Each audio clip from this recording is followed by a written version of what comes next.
કથા પ્રસંગ 5 વાળીનાથના શ્રાપથી ભૈરવદાસને રાક્ષસ બનવો।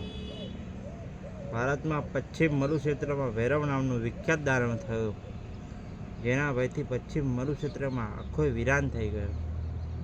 ભૈરવ નામનું દૈત્ય પોકરણથી થોડેક દૂર સાંતલમેન નગરમાં તે ભૈરવ ઉજાડી દીધો હતો। બધા લોકો આ ક્ષેત્રને છોડીને બીજી જગ્યાએ ચાલ્યા ગયા। માનવ જાતિનું હનન કરનાર, જેને મરુક્ષેત્રના કેટલાક ઘરોને ઉજાડી દીધા, કેટલાના પ્રાણ લઈ લીધા, તે પોતાની સીમા અવિધિ બંધાયેલો હોવાના કારણે પોકરણગઢની તરફ આવી ના શક્યો। સીમા અવિધિ બંધાયેલો હોવાના કારણે પોકરણગઢની તરફ ના આવી શક્યો। શ્રુતિ કહે છે, છતાં પણ એમના ભયથી પોકરણગઢ વિરાન થઈ ગયો હતો। તો પણ એમના રાક્ષસના ભયથી પોકરણગઢ ઉદાસ થઈ ગયો હતો। જેવું કર્મ કરે છે તે ફળ પણ તેવું જ મળે છે। માનવ તો પોતાની બુદ્ધિને આધીન છે અને બુદ્ધિ કર્મને અનુસાર મળે છે। એટલા માટે ભગવાન બુદ્ધિને અસિત માનવથી કર્મ કરાવીને સજા આપી દે છે, અને થાય તો જ જે પ્રભુ ઈચ્છે છે। રાજા બલિ વૈકુંઠ મેળવવાની ઈચ્છા રાખતા હતા। તે બુદ્ધિને પ્રમાણે કાચિંડો બન્યા અને તેને કૂપમાં વાસ મળ્યો। જે કાંઈ પણ અકર્મ કરીને બુદ્ધિથી ઉપજેલી જે ડામના છે અને જે દોષ વિધાતાને આપે છે, આ જ ભૂલ તે ઈશ્વર જગત જીવની બધાની રચના કરી, જીવોની અંદર બુદ્ધિ સ્થાપિત કરી, જેના અસિત બધા અલગ અલગ પ્રકારના કાર્ય કરવા લાગ્યા। પરંતુ મૃત્યુ અને વરસાદ પોતાના હાથમાં રાખી કર્મ કરવું માનવના હાથમાં આપ્યું। જેવું કરશે તેવું જ ફળ ભોગવવું પડશે। આ માનવને આશિત રાખ્યું અને આ જ સંચિત કાર્યથી પ્રારબ્ધ બને છે। એકવાર સિંધ ક્ષેત્રમાં એક વણિક પુત્ર ભૈરવદાસ વેપારી પોકરણગઢ આવ્યા, જેમની સાથે અનહોની ઘટના બની છે। શ્રુતિએ જે આ પ્રકારનું વર્ણન કર્યું। પરંપરાગત પ્રચલિત કથા આ પ્રકારે છે। સુખ દુઃખ બંધન મુક્તિ માનવના કર્મ અસિત છે। કર્મના કારણે ચોથા કુળમાં જન્મેલા વાલ્મીકી વંદનીય બની ગયા। શુભ કર્મ કરવાથી માનવ દેવતાના રૂપમાં લોકો દ્વારા પૂજનીય થાય છે, અને કુકર્મ કરવાથી લોકો રાક્ષસ, દુષ્ટ, દુર્જન કહીને બોલાવવામાં આવે છે। જેમ રાવણ ઊંચા કુળમાં જન્મ લઈને પણ સીતા હરણ કારણે સમાજમાં નિંદનીય બન્યો, તેમજ કર્મના કારણે નામ પણ બદનામ થઈ ગયું। કોઈએ પણ પરિવારમાં આ નામ કદી નથી રાખ્યું। આજે પણ લોકો તેની પ્રતિમા બનાવીને સળગાવે છે।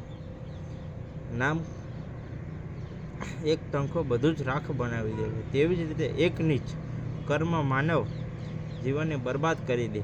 આમાં વિધાતાએ ભાગ્યને કોઈ જ લેવા દેવા નથી। જે જેવું કર્મ કરે તેવું જ ફળ આજે નહીં તો કાલે ભોગવવું જ પડશે। આમાં જાતિ ભેદ પદનું પણ કોઈ મહત્વ નથી। કર્મ જ માનવને દાનવ કે દેવતા બનાવે છે। હું માનવ છું, બધાને કરતા ધરતા પ્રભુ જ છે, પણ કંઈક કર્મ કરવાથી સ્વતંત્ર માનવને પ્રભુએ આપી રાખી છે। જેના માટે 5 કર્મેન્દ્રિયો અને 5 જ્ઞાનેન્દ્રિયો માનવને વિશેષ ઉપહાર આપ્યો છે, અને એના જ કારણે દૂધમાંથી વ્યાપેલ ઘીને માનવ વિધિ દ્વારા નીકાળી લે છે। અને મરુક્ષેત્રના નગર સાંતલમેન સિદ્ધ યોગી વાળીનાથ, જે યોગ વિદ્યાના વિશેષ જ્ઞાન દાતા હતા, તેના દર્શન માટે અનેક જ્ઞાની ગુણી ઊંચા ટીંબા ઉપર બનેલી કુટીરમાં આવતા જતા હતા। ત્યાં અનેક સાધક સાધિકાઓ વિદ્યા પ્રાપ્ત કરી માટે મઢી બનાવીને રહેતા હતા। ભૈરવદાસ સિંધની તરફ વેપાર કાર્યથી આવ્યા, કેમ કે એ કાળમાં પોકરણ ઊન અને ઘીનું મુખ્ય કેન્દ્ર હતું। વણિક પુત્રએ ભૈરવદાસને પોકરણના વેપારીઓને સાંતલમેનના નાથજીની બધી વિશેષતાઓ બતાવી। આવી વાતો લોકોથી સાંભળીને તે હર્ષિત થઈ ગયા। દર્શન કરવા ત્યાં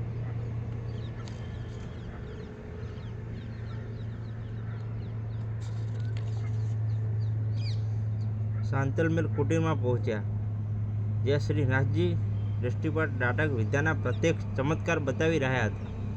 ભૈરવદાસે પ્રકારે વિદ્યા ગુણ જોઈ નાથજીનો ગુરુ બનાવવાનું નક્કી કર્યું અને એમના શિષ્ય બનવા માટે પ્રાર્થના કરી. ભૈરવદાસે વાણીનાથને કહ્યું, હું સિંધ વેપાર કરવા માટે અહીં આવ્યો છું. મારું ભાગ્ય ખુલી ગયું, જેથી સિદ્ધયોગીના દર્શન લાભ મળ્યો. કૃપા કરીને મારી પ્રાર્થના વિનયથી સ્વીકાર કરો. આ વાત બધા સાધક સાધિકાઓએ સાંભળી રહ્યા હતા. ભૈરવદાસની ઈચ્છા વિનય સાંભળી ગુરુવરે કહ્યું કે ભૈરવદાસ, હું તમને દીક્ષા આપીશ, પણ 2 વર્ષ મન ઉપર સ્વયં સાધના બ્રહ્મચર્યની કઠિન પરીક્ષા આપવી પડશે. ગુરુનું આવું વચન સાંભળી ભૈરવદાસે 2 વર્ષ સંયમ સાધનામાં વિતાવ્યા. સંયમ સાધના સફળ થવા પર ભૈરવદાસની ખુશી મનાવવા લાગ્યો કે હવે હું સિદ્ધિ પ્રાપ્ત કરી લઈશ. કામ ઉપર વિજય મેળવીને નારદની જેમ ગર્વ કરવા લાગ્યો. સારું ખોટું બધું ભૂલી ગયો.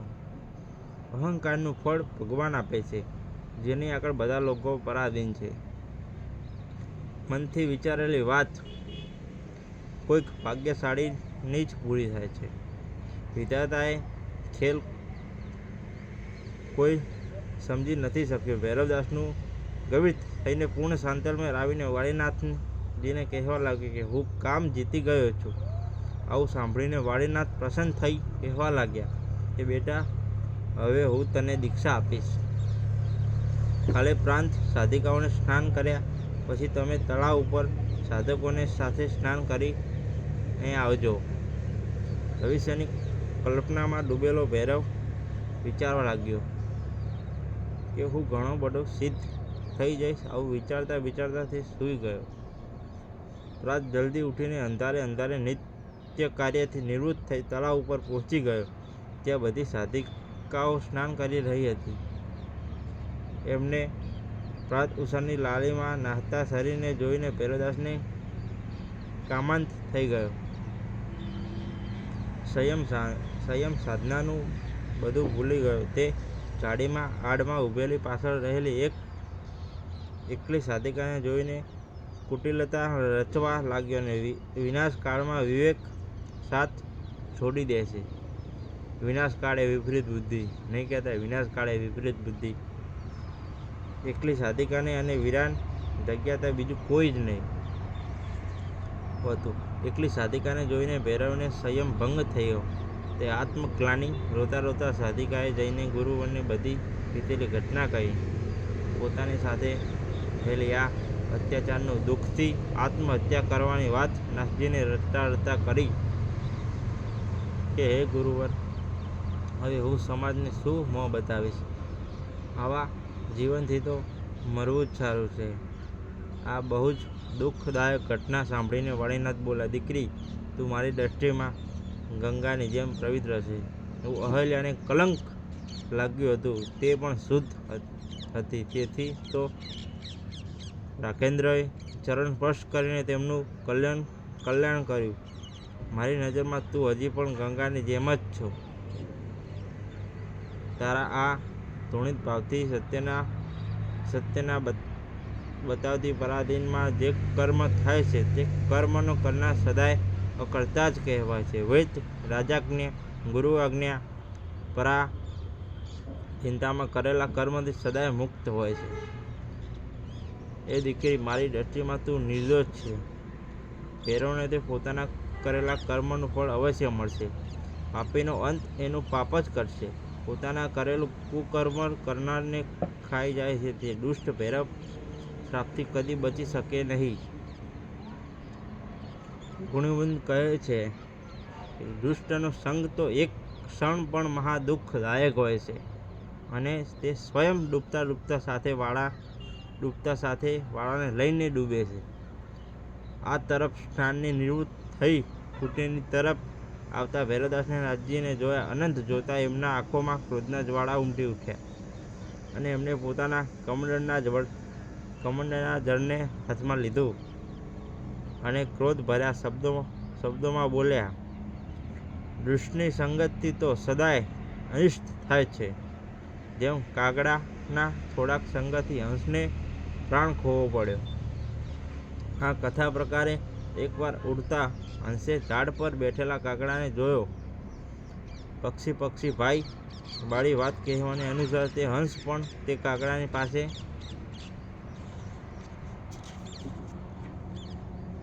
આવીને બેસી ગયો. તે વૃક્ષના નીચે શિકારીના ચક્કરમાં થાકેલા રાજા સૂઈ ગયા હતા. કાગડાએ તેમના મોં ઉપર ચરકીને ઉડી ગયો. રાજાએ ડાળ ઉપર બેઠેલા હંસને જોયો. તેમણે પોતાના બાણથી હંસને મારી નાખ્યો. મરતા મરતા હંસે કહ્યું કે રાજન, તમારી ભૂલ નથી, ભૂલ તો મારી છે કે હું એક દુષ્ટ કાગડાની પાસે થોડીક વાર બેઠો. તે તમારી ઉપર ચરકીને ઉડી ગયો અને આ બાળ મારે ખાવું પડ્યું. સંગનનું તો મને આ ફળ મળ્યું. કહે છે અગ્નિ તો એક જ વાર બાળે છે, પણ દુષ્ટનો સંગ તો દરેક પળ બાળતો જ રહે. દુર્જનનો સાથ કોઈ પણ પ્રકારે શુભ નથી હોતો.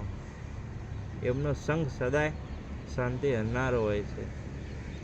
માનવના જ્યારે ખરાબ પ્રારબ્ધ કર્મનો ઉદય થાય છે ત્યારે દુર્જનનો સંગ થઈ જાય છે. ભૈરવદાસ જ્યારે પાસે આવ્યો તો વાડીનાથ બોલ્યા, અરે દુષ્ટ, તું તો અહીં શું આશ્રમની મર્યાદા શાંતિ ખતમ કરવા આવે છે? હવે તો તું તારા કરેલા કર્મનું ફળ ભોગવવા તૈયાર થઈ જા.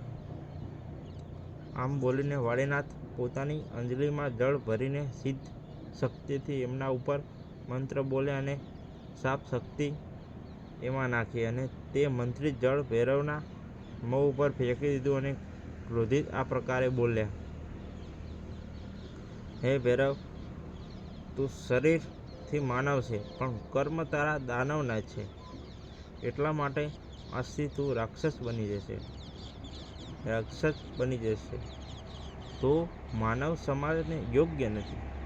સજ્જનને માટે તું દુષ્ટ સજાય દાયક જ હોય છે. અને તે જળ જેવું ભૈરવના શરીર ઉપર પડ્યું, તે ભૈરવનું શરીર વિકૃત થઈ ગયું. શરીર બળવા લાગ્યું. એની આકૃતિ માનવની દૈત્યની જેમ થઈ ગઈ. શરીરમાં બળતરાથી થઈ તે રાડી તહી કરવા લાગ્યો અને ચરણ પકડી લીધા. ગુરુ મહારાજની એને ચરણ પકડી લીધા અને માફી માગવા લાગ્યો. રોતા રોતા બોલ્યો, હે ગુરુ મહારાજ, હવે મારું તમે કલ્યાણ કેવી રીતે થશે? જે પ્રકારે નાથજીએ પ્રાર્થના કરી તો આ સંતના હૃદયમાં દયા ભરાઈ આવી અને ભૈરવને કહેવા લાગ્યા કે હે ભૈરવ, હવે મારો દીધેલો શ્રાપ તો બદલે નહીં, પણ તારું કલ્યાણ ઉદ્ધાર હવે મારો જ કોઈ શિષ્ય કરશે. સંતો કહે છે કે પરમાત્માની રચના ઘણી વિલક્ષણ છે, જેને કોઈ સમજી શકતું નથી. ભલે કેટલોક પણ પ્રયત્ન કરો, પ્રયાસ કરતા મરી પણ ઈશ્વરનો વેદ માનવની સમજથી બહારનો છે. શું અદ્ભુત લીલા છે! કોઈક ધનવાન બનાવવાને માટે દરેક પ્રકારના પ્રયાસમાં તો કોઈક ધનને કારણે જ મહાન દુઃખી બની જાય છે. અનોખી રચના રચાઈ છે, જેમાં બધા ઉલझેલા નજર આવે છે. જેમ ભૈરવની સિદ્ધિ પ્રાપ્ત કરવાની ઈચ્છા હતી, તેવી જ રીતે રાજા બલિને વૈકુંઠ પ્રાપ્ત કરવાની કામના હતી. પોતાના સામર્થ્યની બહાર જે કોઈ પણ કર્મ પર્થ ચાલ્યો, એની આ જ દશા થઈ છે.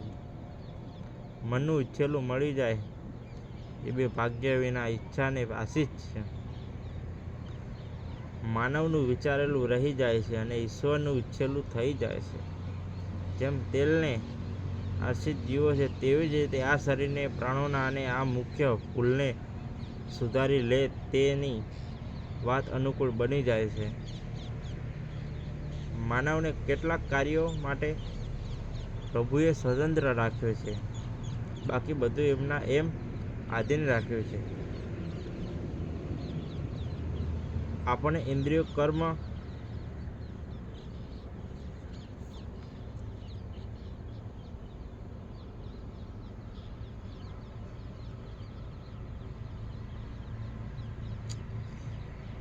આપણને ઇન્દ્રિયોને કર્મ કરવાની આપે છે.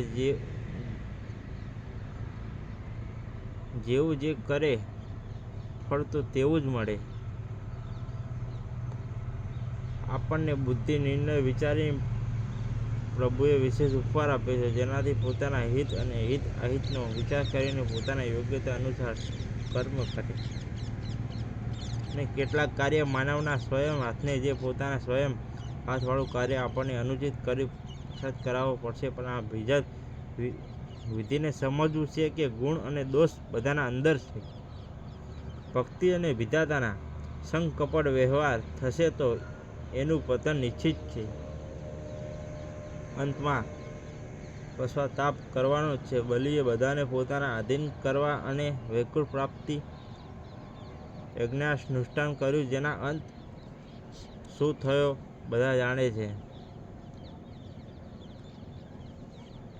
પળીનાથે કહ્યું કે હે ભૈરવ, તું શાંતલમેરની હદ સીમામાં રહેજે. જો એનાથી બહાર નીકળ્યો તો તું જાતે જ બળી જઈશ.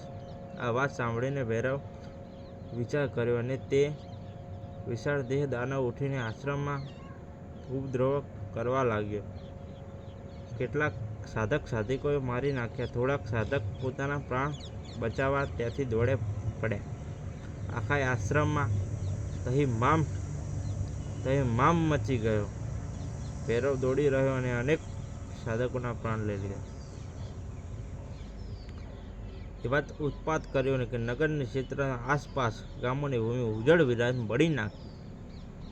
ભૈરવના ભયથી અનેક લોકો પોતાના ઘરમાં છોડીને ચાલ્યા ગયા. આખા આશ્રમ વિરાન થઈ ગયો. દૈત્ય બધાને દુઃખ કરી દીધા. નાથજીએ આપેલા શ્રાપ નાથજી પર ભારી બની ગયા. જેમ શંકર ભગવાનનું વરદાન એમને જ દોડવા પર મજબૂર કરી દીધું. દુષ્ટની સંગત દુઃખ જ આપે છે. દુષ્ટને આપેલું વરદાન ભગવાન શિવને માટે દુઃખદાયક થયું. દુષ્ટને વરદાન આપવાના કારણે ભાગવું પડ્યું. નદી ઠામ ઠેકાણું બધું છૂટી ગયું. આવી જ દશા વાળીનાથની થઈ.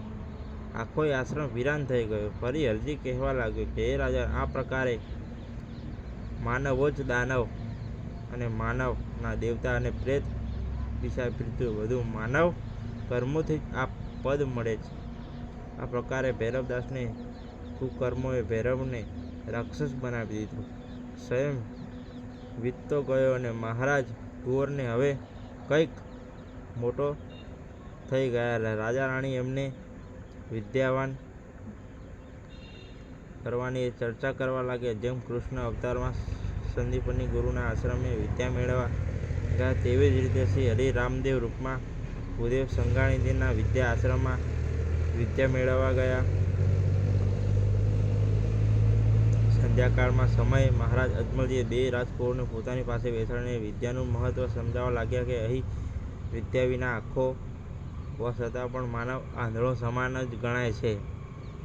ખર્ચ પણ બીજું ધન તો ખર્ચ પણ થઈ શકે છે, પણ વિદ્યા ધન કંઈ પણ ખર્ચ થતું નથી અને આ કદી એને કોઈ છીનવી શકે એમ નથી.